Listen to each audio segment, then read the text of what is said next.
Assalamualaikum warahmatullahi wabarakatuh.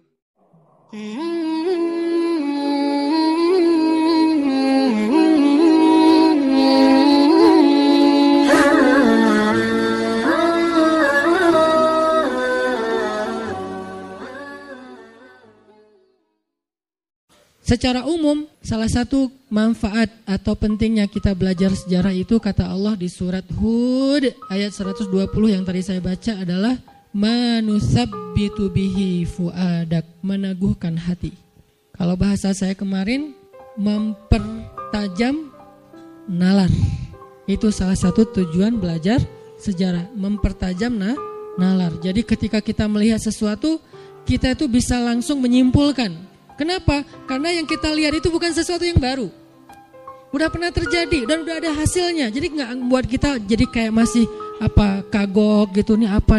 Nggak ada pertanyaan nih apa. Karena itu udah pernah terjadi di masa lalu dan bukan sekali, berkali-kali dan sudah ada hasilnya. Sehingga kita langsung bilang, wah ini kayak yang dulu nih. Beda kan? Ini tuh kayak yang dulu. Oh berarti gini. Artinya orang yang banyak membaca sejarah seperti orang yang hidup bukan 60 tahun.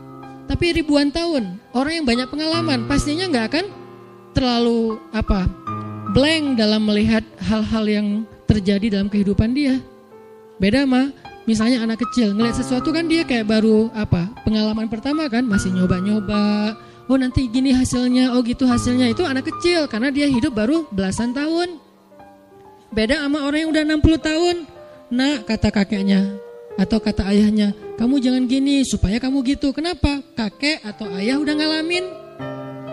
Ternyata ada yang lebih panjang usianya daripada 60 tahun. Siapa? Orang yang membaca sejarah. Umurnya lebih panjang daripada orang yang sekedar hidup. Kenapa? Dia bisa berusia 1000 tahun, 2000 tahun, 3000 tahun, tergantung sepanjang apa sejarah yang dia baca. Dan sejarah itu selalu terulang, gak ada yang baru sebetulnya di bawah matahari. Semuanya pernah terjadi dan kemudian terjadi lagi. Hasilnya pun gak akan bergeser karena itu sunnatullah. Selalu kayak gitu. Siapa yang taat kepada Allah, siapa yang mengikuti jalannya petunjuk Allah, maka dia akan kesini hasilnya. Siapa yang mengingkarinya, maka kesini hasilnya. Itu udah jadi sunnatullah dalam sejarah kehidupan di dunia. Bukan hanya sejarah kehidupan kita, termasuk jin sebelum kita. Sehingga siapa yang membaca sejarah, hobi membaca kisah, membaca sirah, berarti umurnya bukan 60 tahun. Umur saya sekarang misalnya 30-an sekian tahun. Kalau saya baca sirah Nabi, berarti umur saya 1430-an tahun lebih. Atau 1400 tambah sekarang misalnya jadi sekitar 70-an tahun.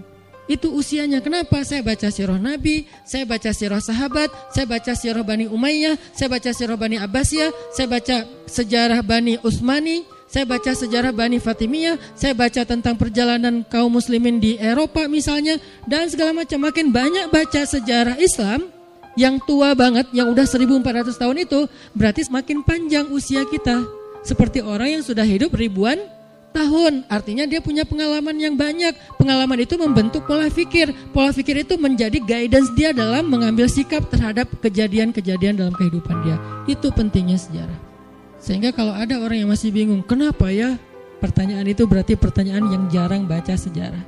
Kenapa ya umat Islam kayak gini? Kenapa ya kita kayak gini? Kenapa ya kita susah bangkit? Kenapa ya kita, dan segala macam. Pertanyaan kenapa? Karena dia kurang analisa. Memang kita tetap butuh menganalisa realitas yang membaru. Tetapi semua itu tidak akan lepas dari pola kejadian sejarah. Hanya dia secara detailnya ada hal-hal yang memang baru. Tapi secara garis besarnya itu tuh pernah terjadi. Baik dalam kasus personal, keluarga, bahkan bangsa. Dalam kasus personal, kasus pribadi kita, atau dalam kasus keluarga kita, atau dalam kasus bangsa kita, adegan kolosal bangsa kita, itu tuh pernah terjadi. Sehingga ketika terjadi lagi, orang yang hidup dalam sejarah, dia gak akan heran. Dan dia gak akan kebingungan menentukan sikap. Saya harus sikap kayak gimana? Saya harus berpihak ke siapa? Saya harus mengingkari siapa? Gak akan kebingungan. Kenapa? Dia udah pernah baca sejarah. Tapi orang yang kehilangan akar sejarah, kata banyak pembicara ya, maka dia kehilangan referensi bersikap. Bahayanya orang yang kehilangan akses sejarah, maka dia kehilangan referensi bersikap. Sehingga dia gak tahu lagi apa yang membuat dia harusnya pride, yang membuat dia bangga, kemudian pede, kemudian visioner.